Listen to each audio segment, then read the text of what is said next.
everyone, Tony Winston here, Jazz Piano College.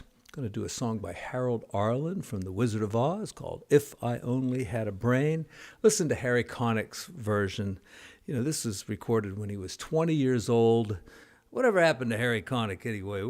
I haven't heard anything from him lately. He's so good too, In fact, he's really responsible for me having a career back in the 90s. I was doing like a piano bar thing, and I just sang all of his songs and did all those jazz Frank Sinatra songs, and they were pretty popular at the time. And I had a gig where that's all I had to do. I didn't have to play any pop music at all, and I kind of completely ignored pop music for quite a number of years.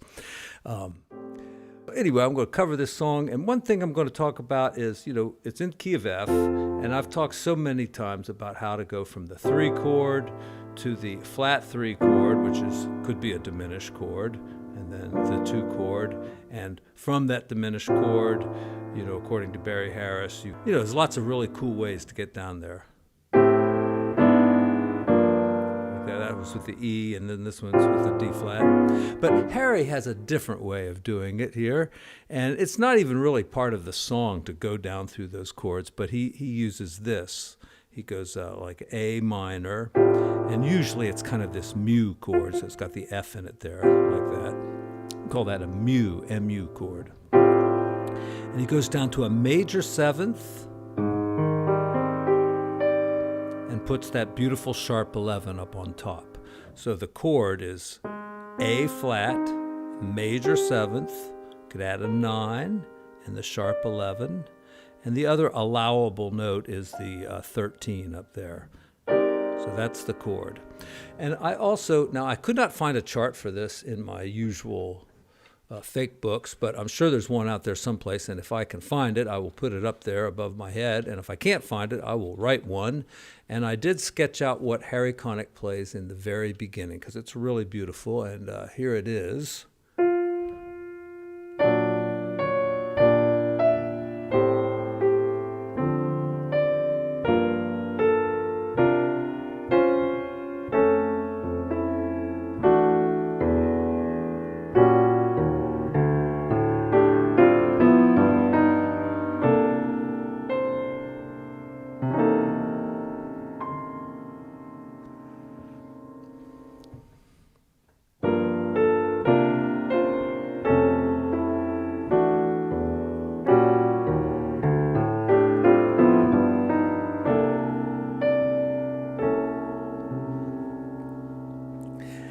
So just to talk about that a little bit, it's so nice when you take a major 7th chord and just sharp that 5. It will make any major 7th chord sound a little bit more beautiful if you use it in the right spot. And of course, Harry does.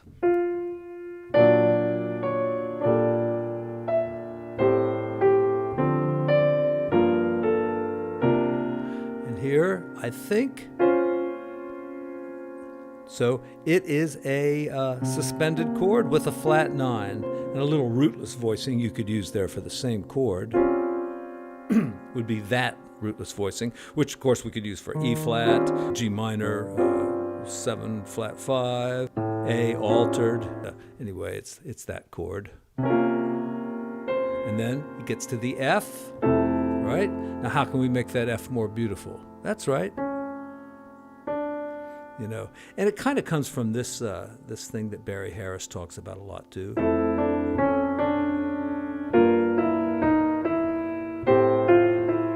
That kind of progression. So, but then he does something. This is why I had to figure it out, because he does something so strange, and I still don't really know quite where he's coming from on this.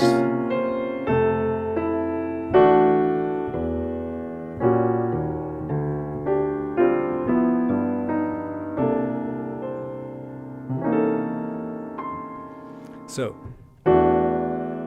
where does that chord come from, It's just, I don't know.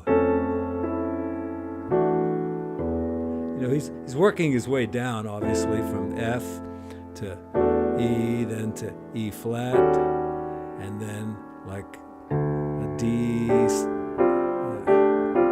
quartal voicings there, And then it's a 2-5-1 to a C sus. And here's a very rich, right? So it's an altered chord because it's got the flat 9 and the sharp 9 in it.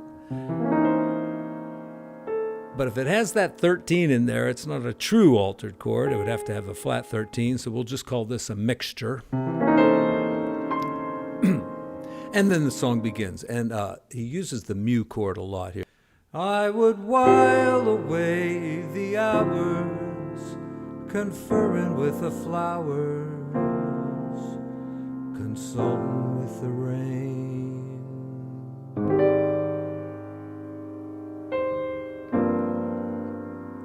Something like that. Now, I always did this song kind of a little bouncy thing. I would while away the hours, conferring with the flowers, consulting with the rain.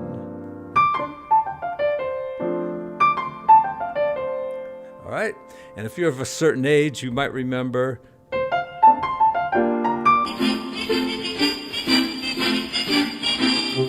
it's just so funny because, you know, sometimes you just hear a little piece of a melody or a piece of a song, and you don't know why you like it so much, but it just reminds you of something that maybe you heard as a teenager or as a younger person. And, you know, it happens to me all the time with classical music, you know, and my students do this all the time too. You know, we're learning a new piece and they keep saying, oh, this sounds like that. Oh, this sounds like that. Well, yeah, okay, I know.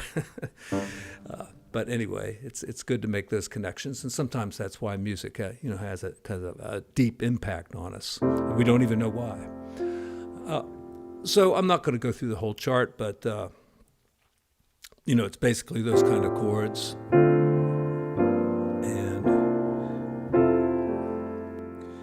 And my head I'd be scratching while my thoughts were busy hatching if I only had a brain.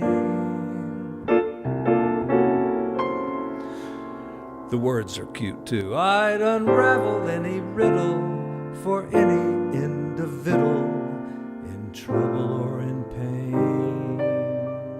And it's nice how he what do you call this? Tone painting, or, you know, when you take the words, you know, he says pain there. And this is a painful chord, right? In this context. In trouble or in pain. You know, it sounds kind of sorrowful. And then let's go to the bridge. It's early in the morning here. I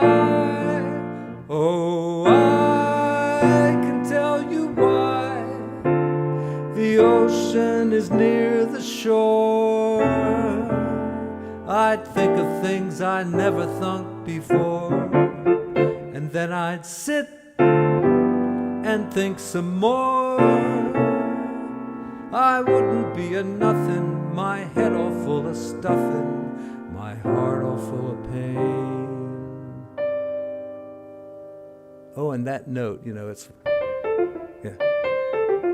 It wouldn't fit over that chord, but it, you know, it just gives you that little reminder. And maybe I deserve you or be even worthier of you if I only had a brain. If I only had a brain.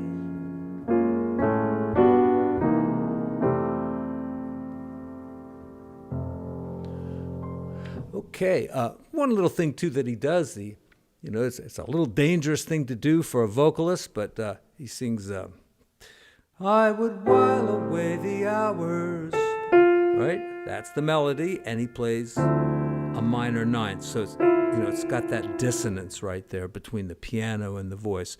I would while away the hours. You know, it's dangerous to do that if you're accompanying a singer, because hours, you know, she's going to hear, he or she is going to hear that note, and it might pull him a little flat or something. It depends on the experience of the vocalist and, you know, what you want to do, and, you know, how much rehearsal you've had. You know, obviously, if you play this chord over and over again in rehearsal, the singer will get get it and hopefully hit the right note. All right, that's all for this song. Charts in the description and the intro there. I wrote it out for you, so enjoy playing that.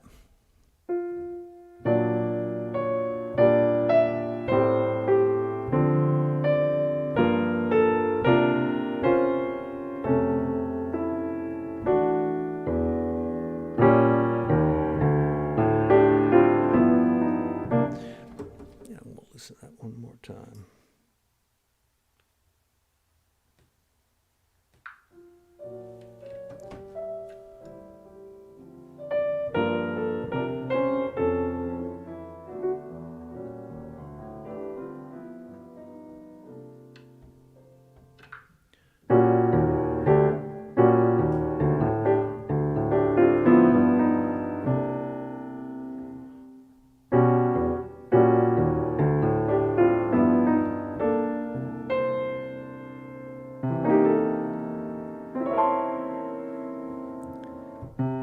Yeah, it's this chord. Now we know this chord, right? It's flat 7, you got the flat 9 and the 13, right?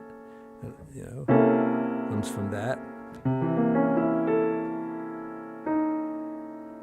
But that's the addition that gives it that extra amount of spice there.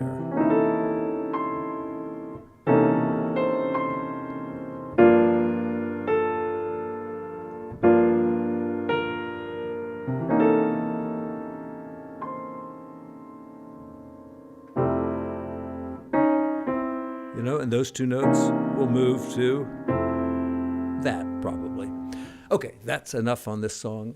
I'm working through my list of requests here this month, so got plenty of songs here to cover, at least 15 songs here I've got to do. So thank you for all the requests that you put in the comments. I appreciate it. And if you use the word request, it makes it easier for me to find your request when I do a search in the comments. Okay, thanks.